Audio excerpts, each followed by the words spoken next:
얼마 전에는 제가 텔레비전에서 다큐멘터리를 봤는데요. 일본에도 뱀이 참 많은 것 같아요. 그래서 일본의 한 지역에는요, 특별히 뱀이 많은데 한 20종의 뱀들 중에서 8종류가 독사라 그래요. 그런데 그 독사 중에서도 맹독의 한 뱀이 있는데 그 뱀을 퇴치하기 위해서 100년이 넘는 시간 동안 여러 가지 방법을 썼지만 그 뱀을 퇴치할 수 없었다 그래요. 그래서 1970년 정도 되었을 때에 그 지역에서 한 사람이 아이디어를 내는데요.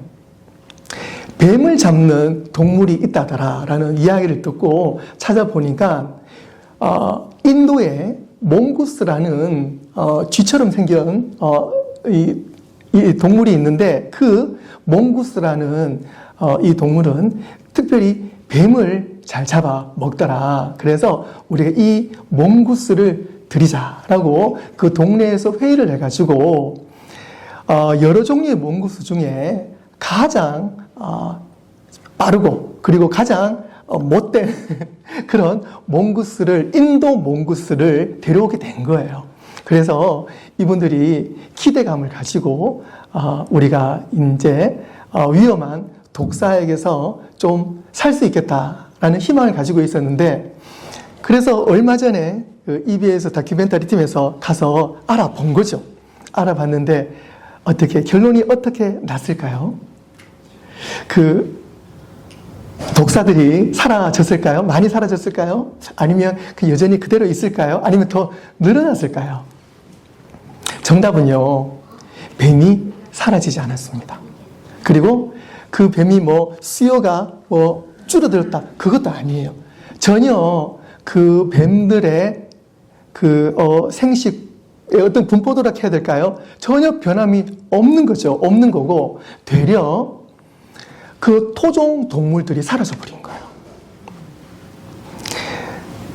처음에는 어리석게도 그 몽구스라는 이 동물이 그 뱀만을 공격하겠다라고 오해를 한 거죠. 그런데 그 열악한 인도 지방에서는 그 몽구스가 그 독사들밖에 먹을 게 없어서 독사들만 먹었지만, 일본에 건너와서 보니까 이 몽구스에게는요, 천국인 거예요.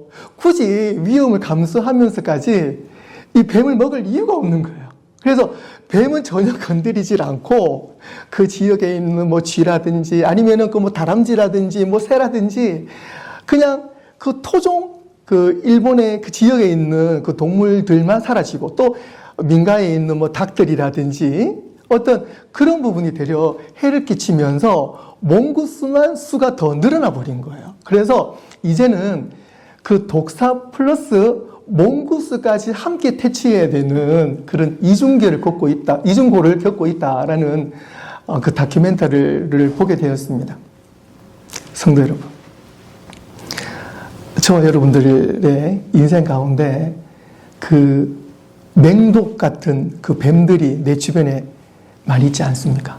특별히 그 중에서도 정말 한두 사람이 나를 괴롭게 하고 힘들게 하는, 아니면 그런 상황과 여건들이 나를 힘들게 하는 그런 상황 가운데 있지 않습니까? 그럴 때 세상적으로 내가 이 방법도 써보고 저 방법도 써보고, 이 방법이 좋더라, 저 방법이 좋더라, 몽구스처럼요. 그것을 혹시 고려하고 있지는 않습니까? 그런데요, 지금 현재 일본 그 지역에서 최고의 방법, 최선의 방법을 쓰고 있는 게 뭔지 아세요? 그것은요, 가장 기본적인 방법이에요. 그것은 안전한 우리 동네, 우리 가정을 울타리로 막는 겁니다. 그래서 가장 촘촘하고 튼튼한 울타리를 잘 막았어요.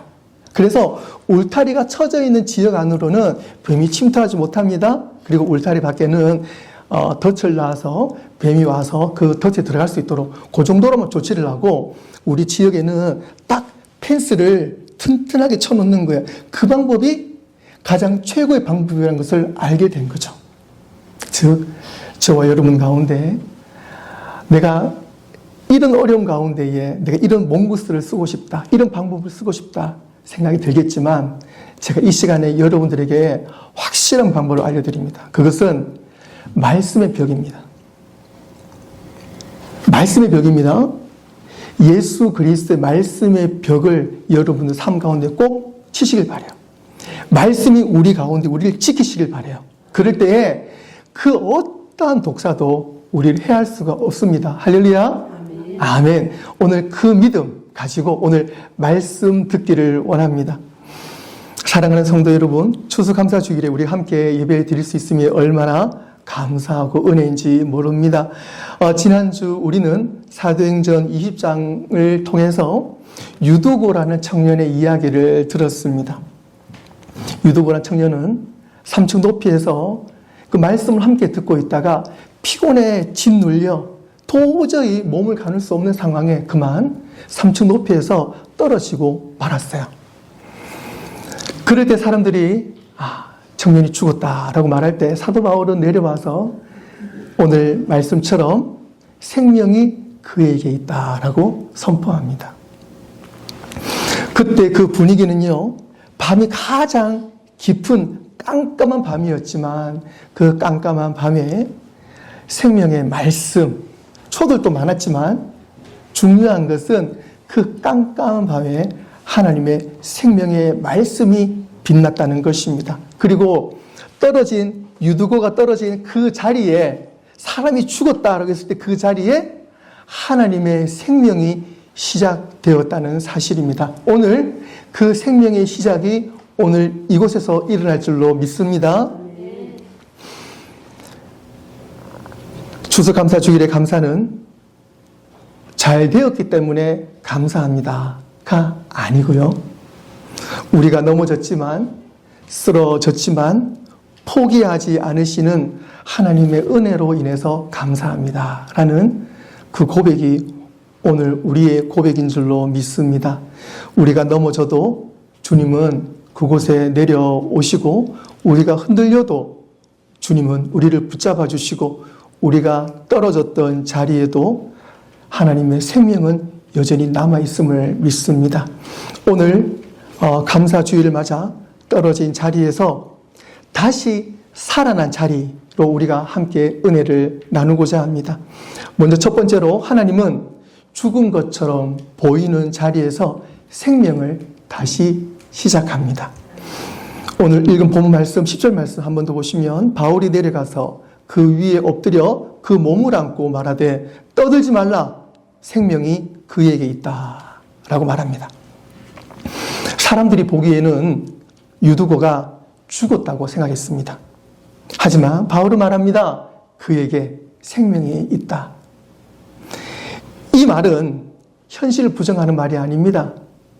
아니고 하나님이 보시기에 분명히 살아있다는 하나님의 관점입니다. 사랑하는 성도 여러분, 내 관점으로 볼 때는요, 다 죽음같이 보입니다. 희망이 없어 보입니다. 하지만 하나님의 관점으로 볼 때 우리는 모든 것에 생명이 있을 줄로 믿습니다. 숨을 뜻하는 오늘 말씀에 생명이 그에 있다. 이 말은요, 생명, 푸시캔데 이것이 숨이라는 말도 있고요. 생명이라는 의미도 있습니다. 이것은 단순한 숨, 호흡 이런 의미가 아니고 하나님의 생명, 푸시캔은 하나님의 생명, 하나님의 영혼, 하나님의 마음이 거기에 있다는 거예요. 사도 바울이 이 유두고를 바라보면서 푸시케, 생명이 그에게 있다라고 말했을 때는요, 단지 그가 생명이 숨이 붙어 있다라는 말이 아니고요. 거기에는 하나님의 능력, 하나님의 은혜, 하나님의 생명이 있다라는 선포였어요. 그 선포를 저와 여러분도 할 수 있습니다. 여러분들도 믿음을 가지고 푸시케, 하나님 저에게, 우리 가정에, 우리 교회에, 우리의 삶에 푸시케, 하나님의 생명이 있을 줄로 믿습니다 라고 선포하실 때 그곳에 하나님의 생명이 분명히 임할 줄로 믿습니다. 사실 오늘 성경에 있는 유두고의 이야기보다 더 드라마틱한 이야기가 성경에 또 있습니다. 우리가 잘 아는 이야기인데요. 요한복음 11장에는요. 죽은 나사로를 살리신 예수님의 이야기가 나오잖아요. 나사로는요. 죽었어요. 죽고 난 다음에 무덤에도 들어갔어요. 그리고 거기서 며칠이 되었습니다. 그리고 나흘이 되었어요. 4일째가 되었을 때에 마르다가 포기한 듯 말합니다. 예수님, 벌써 냄새가 납니다. 라고 말하는 거예요. 무덤에서 사람 죽고 났는데 우리 오빠는 이미 나흘 전에 죽었고 무덤에서 이미 시체 냄새가 나요. 라고 말합니다. 그럴 때 사람들은요, 그럼 이미 끝났지. 죽은 지가 한두 시간도 아니고 며칠이 되었는데 죽었지. 그리고 여동생도 예수님께 벌써 냄새가 납니다. 라고 말할 정도니까 이미 그 상황 끝난 상황입니다. 그럴 때, 하지만 예수님은요, 이렇게 말씀하세요. 요한복음 11장 4절 말씀에 예수께서 들으시고 이르시되 이 병은 죽을 병이 아니라 하나님의 영광을 위하며 하나님의 아들이 이로 말미암아 영광을 받게 하려 함이라 하시더라 라고 말씀하십니다. 그러고 난 다음에 예수님은 충분히 나머지 사역을 마치시고 난 다음에 나중에 오세요. 오셔서 나사로야 나오너라 라고 했을 때에 우리가 볼 때는 기적처럼 나사로가 나옵니다. 하지만 예수님 보실 때는요, 그것은 하나님의 스토리 안에 있는 거예요. 하나님의 은혜 가운데 있는 겁니다. 그리고 그 여정을 통해서 하나님이 살아계신다는 것을 우리에게 보여주신 거예요. 요한복음 11장 25절 26절에 예수께서 이르시되 나는 부활이요 생명이니 나를 믿는 자는 죽어도 살겠고 무릇 살아서 나를 믿는 자는 영원히 죽지 아니하리니 이것을 네가 믿느냐. 사랑하는 성도 여러분, 무릇 살아서 나를 믿는 자는 영원히 죽지 아니하리니 이것을 내가 믿느냐. 믿으십니까? 아멘. 아멘. 믿습니다. 믿습니다. 살았으나 죽으나 예수 그리스도 안에 생명이 있음을 믿습니다. 그 고백이 있을 때 우리는 이미 살아 있습니다. 우리는 지금 시간 살아 있습니다. 할렐루야. 아멘. 살아 있다는 건요, 하나님의 은혜로 살아가는 거예요. 이거보다 더 값진 게 어디 있겠어요? 우리가 오늘 추수감사주의를 맞이했는데요, 단지 오늘만 감사할 것이 아니라 지난 시간 돌이켜보면은요, 이런 사건, 이런 사고, 이런 힘든 여건들이 있었지만 오늘까지 하나님께 인도해 주셨고 오늘 이 말씀처럼 내 안에 생명이 있다라는 그 말씀을 통해서 우리가 안에 생명이 있는 그 은혜를 우리가 오늘 경험하고 있잖아요. 이것만으로도 우리는 모든 것을 다 얻은 줄로 믿습니다. 예수님 말씀이 우리가 안에 있으므로 우리는 모든 것을 얻은 줄로 믿습니다. 아멘. 오늘 그 믿음 가운데 일어서자고요. 여러분 인생에서 죽은 것처럼 보이는 부분이 있습니까? 관계가 멀어진 자리에 자녀 문제로, 건강 문제로, 재정의 어려움과 마음이 지쳐버린 성도님 계십니까? 우리는 때때로 가정이 무너질 것 같고, 관계가 끊어진 것 같고, 직장이 사라진 것 같고, 마음이 죽음 같은 순간을 통과해야 할 때가 있지만, 오늘 생명이 너에게 있다. 이 말씀을 통해서 오늘 우리가 분명히 살아난 줄로 믿습니다. 오늘 그 은혜로 우리가 살아갈 줄로 믿습니다. 세상 사람들은 끝을 보지만 우리는 하나님께서 우리를 통해서 언제나 다시 시작될 생명으로 시작해 주심을 믿습니다. 그 생명의 시작이 오늘 우리 한빛교회를 통해서 오직 말씀을 통해서 오직 예수 그리스도 이름으로 생명이 시작될 줄로 믿습니다. 두 번째로는요, 회복은 말씀과 교제의 자리에서 일어납니다. 말씀, 예수 그리스도와 펠로십, 교제를 통해서 일어난다는 사실입니다. 오늘 말씀 20장 11절 말씀 한 번 더 보시면은요, 올라가 떡을 떼어 먹고 오랫동안 곧 날이 새기까지 이야기하고 떠납니다 라고 했어요. 유두고가 죽었다가 다시 살아났어요. 그러난 다음에 그냥 베드로는요, 아무 일이 없었다는 듯이 다시 본인 자리에 올라가서 또 밤새도록 하나님의 말씀의 이야기를 나누는 거예요. 예, 그러난 다음에 이제 시간이 돼서 떠나게 된 겁니다. 절대로 유두구가 뭐 이랬니 저랬니, 야 정말 기적 같은 일이다, 사도 바울 대단하십니다, 뭐 그런 일로 웅성웅성하지 않았어요. 않고 사도 바울은 그 안에 생명이 있다라고 말하고 난 다음에 유두구가 숨을 쉬고 난 다음에 다시 어디로 돌아갔다고요? 신속하게 말씀의 자리로 돌아갔어요. 이것이 중요합니다. 저 여러분들, 우리는요 어려운 일도 있지만 때로는 기적 같은 일도 있어요. 그런데 그것이 절대로 우리의 자랑이 되어서는 안 됩니다. 하나님은 우리의 삶을 통해서 이런 일 저런 일 겪게 하시지만 중요한 것은 우리가 말씀의 자리로 돌아가는 거예요. 말씀의 자리에 있는 겁니다. 이런 어려운 상황에서도 우리는 말씀의 자리에 있어야 되고요. 또 즐거운 일이 있어도 그 일이 있고 난 다음에는 꼭 우리는 말씀의 자리에 있어야 돼요. 그리고 그 말씀의 자리 가운데 우리 공동체가 함께 있어야 될 줄로 믿습니다. 하나님은 기적이 일어난 후에도 우리를 말씀의 자리로 다시 부르십니다. 기적은 순간이지만 말씀은 영원합니다. 말씀은 생명을 지속시키시고 우리의 교제와 나눔을 통해서 그 말씀이 더욱더 풍성하게 일어나기를 원하십니다. 그 말씀 속에는 예수 그리스도 계십니다. 사도행전 2장 42절에 그들이 사도의 가르침을 받아 서로 교제하고 떡을 떼며 오로지 기도하기를 힘씁니다. 그래서 우리는요 모이기를 힘쓰고 모이면은 말씀을 함께 나누어야 돼요. 초대 교회의 회복의 중심은 세 가지입니다. 말씀 중심, 교제 중심, 그리고 공동체의 중심입니다. 그래서 공동체가 함께 교제하며 떡을 떼고 나누며 그 가운데에 풍성한 말씀이 있을 때에 그 가운데 무엇이 있다고요? 회복이 있습니다. 회복이 있다는 것입니다. 여러분 추수감사절 우리가 지금 지나고 이제 이번 주부터 이제 시작이 될 텐데요. 의미를 아마 잘 알고 계신 분들이 있을 거예요. 있는데 제가 짧게 말씀을 드리면은요. 1620년 청교도들이 메이플라워를 타고 미국의 그 매사추세츠 지역, 위쪽 지역이죠. 도착을 합니다. 그런데 날씨도 많이 추웠어요.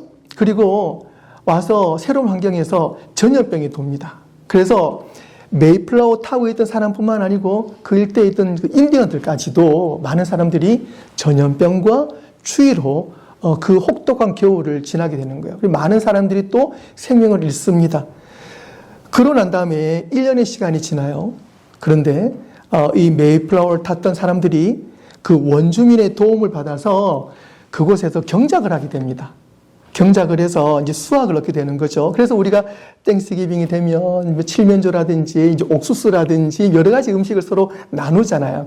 그때에 이제 어떤 음식들로 기념을 하게 되는데, 그래서 1621년 첫 수확을 무사히 마친 청교도들과 그리고 90여 명의 완파노아그 그 인디언 원주민들을 함께 모여서 감사의 어떤 행사를 가지게 됩니다. 그것이 바로 추수감사절의 시작이고요. 거기에 말씀과 교제와 함께 공동체의 은혜가 있었다는 거죠. 그럴 때에 그곳에서 회복이 시작이 된 겁니다. 교회나 가정의 건강도 감정에 따라서 흔들리면 안 됩니다.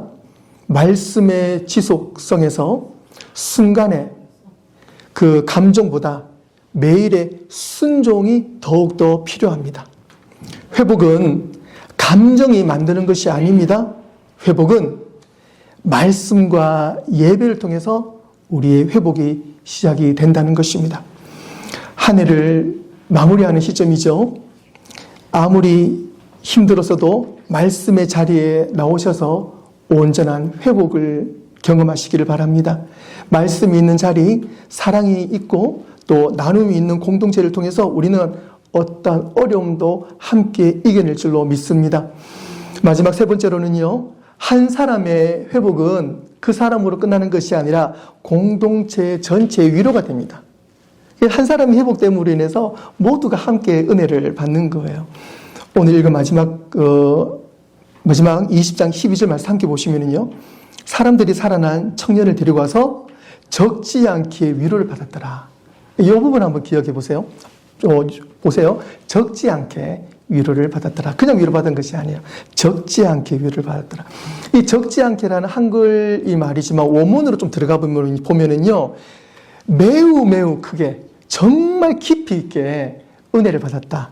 위로를 받았다. 그 말이 있어요. 그러니까 이 유두고를 통해서, 이 사건을 통해서 사람들이 와, 정말 하나님의 은혜가 있구나. 하나님 살아계시는구나. 유두고가 죽었다 살아난 것처럼 하나님이 나를 살리시겠구나. 라는 그 위로를 너무너무 깊이 받은 거예요. 로마서 12장 15절 말씀에 즐거워하는 자들과 함께 즐거워하고 우는 자들과 함께 울라라고 사도 바울은 고백하고 있습니다. 교회는 서로의 회복을 위해서 함께 만들어가고 함께 기뻐하는 곳이 되어야 될 줄로 믿습니다. 예전에 제가 어릴 때요, 중고등부 시절 때입니다. 저보다 한 살이 많은 이제 누나, 이제 그 중고등부에 있는 이제 함께 섬기던 누나가 한 명 있었는데요. 이 누나도 이제 중등부 때 임원을 했어요. 열심히 교회를 섬겼어요. 그런데 어느 날 교회를 떠난 거예요. 이 이제 중3 누나가 떠난 거예요. 그러고 난 다음에 이제 나중에 이야기 들어보니까 이 누나가 상처를 받은 거죠. 어쨌든 어떤 사람에게 어떤 상황에 의해서 본의 아니게 오해가 되었고 상처를 받아서 사실 이 중학교 시절이면 좀 약간 좀 감수성도 민감하고 좀 그런 나이기도 하지요. 그래서 이 누나가 교회를 떠난 거예요. 떠났다가 이제 1년 뒤에 다시 교회로 돌아왔죠. 돌아와서 너무너무 반가워서 이제 그때 우리가 이제 누나는 고등부가 되었고 중고등 같이 예배를 드리면서 너무너무 우리가 환영하면서 받아주고 하여튼 보고 싶었다 말을 해주고 했는데 나중에 우리가 함께 모여서 어떻게 1년 만에 그래서 돌아오게 됐는지 어떤 마음으로 돌아오게 됐는지 물어봤어요. 그랬더니 그 누나가 간증을 하더라고요. 뭐라 말하냐면 교회를 떠났는데 너무 자기도 마음 힘들었다는 거예요. 그러면서 한날은 이제 밤에 이제 그리워서 중고등부실에 왔는데 자기 이름이, 그때는 우리가 중고등부 이제 명찰을 다 달고 있었거든요. 자기 이름이 여전히 그 자리에 딱 붙어 있었다는 거예요. 없어지지가 않고. 그러면서 나의 존재가 아직도 교회에 있구나라는 거기에 희망을 가지게 되면서 너무 마음이 따뜻해졌고 교회에 다시 나올 용기가 되었다. 그러면서 교회에 나왔는데 아니나 다를까 우리 그 누나의 오빠 동생들 저희들 후배들 다 같이 환영해주고 안아주고 막 그러니까 그 누나가 회복이 되었어요. 그래서 고등부에서도 잘했었고 또 임원도 하면서 예전보다 더 열심히 교회를 섬기셨던 그 누나가 기억이 납니다. 이것이 공동체예요. 이것이 공동체입니다. 우리 교회가 가장 필요한 것은 회복을 기다리는 공동체, 기다려주는 공동체, 떨어진 사람의 곁으로 내려가서 함께 안아주는 공동체가 되어야 될 줄로 믿습니다. 그럴 때 교회는 세상에 없는 위로를 경험하게 될 줄로 믿습니다. 사랑하는 성도 여러분, 회복은 여러분들만의 간증으로 끝나면 안 됩니다. 회복을 통해서 우리 교회 공동체 전체가 함께 감사하고 함께 간증할 수 있는 그러한 공동체가 되어야 될 줄로 믿습니다. 말씀을 정리하겠습니다. 사랑하는 성도 여러분, 감사는 다시 살아난 은혜를 기억하는 것입니다. 오늘 우리가 그 은혜를 기억할 줄로 믿습니다. 유두고의 이야기는 넘어져도 떨어져도 다시 살게 하시는 복음의 이야기입니다. 추수감사 주일에 우리가 드릴 가장 큰 고백은 이것입니다. 하나님, 떨어졌지만 감사를 먼저 깨닫게 해주셔서 감사합니다. 하나님, 떨어졌지만 하나님을 끝까지 신뢰할 수 있는 믿음을 주셔서 감사합니다. 하나님, 떨어진 자리에서 다시 당신의 생명으로 일어나게 해주셔서 감사합니다. 하나님, 가장 힘겨운 자리에서 가장 힘이 되는 당신의 깊은 사랑을 깨닫게 하심에 감사합니다. 사랑하는 성도 여러분, 이제는 기적보다 말씀을 붙잡으시고 넘어짐의 순간에도 꼭 기도하시고 나 혼자만의 싸움이 아니라 공동체의 회복임을 기억하시기를 바랍니다.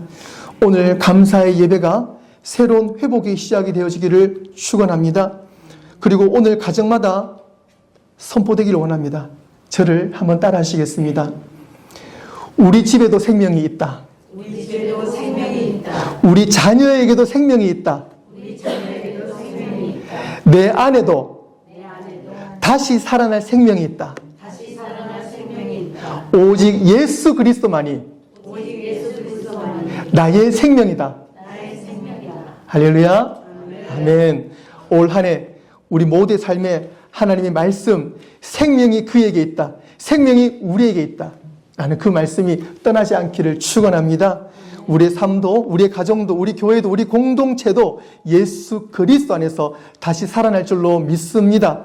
추수감사주일 하나님께서 생명의 은혜로 여러분들 충만히 축복하시고 은혜 가운데 인도해 주시기를 주님의 이름으로 축원합니다. 기도하겠습니다. 하나님, 우리 가운데 예수 그리스도의 말씀을 허락해 주시니 감사합니다. 예수님 없이 지금까지 살아왔던 우리의 삶에는 죽음밖에 없었고 좌절밖에 없었고 눈물밖에 없었지만 이제 예수님 안으로 들어감으로 말미암아 우리 가운데에 진정한 생명이 있음을 믿습니다. 그 생명으로 우리를 인도하여 주옵소서. 감사드리오며 예수님의 이름으로 기도드리옵나이다. 아멘.